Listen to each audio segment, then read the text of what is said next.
మాకేది వచ్చేసి ఇక్కడ ఏంటి నాగనగర్ విలేజ్ యాచల్ మండల్, కానీ ప్రజెంట్ మేము హైదరాబాద్లో ఉంటాం, కర్మంగల్లో. ఈ బిజినెస్ ఇందాక అరుణ మేడం చెప్పింది కదా, ఒకసారి అరుణ మేడం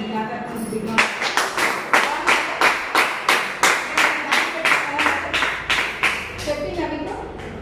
లక్షలు వచ్చినాయి, 4,000 వచ్చినాయి, 40,000 వచ్చినాయి, 4 లక్షలు వచ్చినాయి. ఎవరినైనా డబ్బులు పెట్టమన్నారా?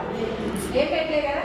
జస్ట్ మీకు కావాల్సిన కిరాణా షాప్లో ఏదైతే ఉంటున్నారో అక్కడ తీసుకోకుండా మీరు చెప్పే గ్రేట్ వెస్టేజ్ ఆపర్చునిటీలో తీసుకోవడం వల్ల మీ ఇంట్లోకి లక్షలు వస్తాయన్నమాట.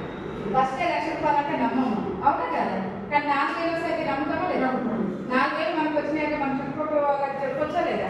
చెప్తాను. మీరు తీసుకున్న వస్తువు ఏదైనా సబ్బు, షాంపూ, పేస్ట్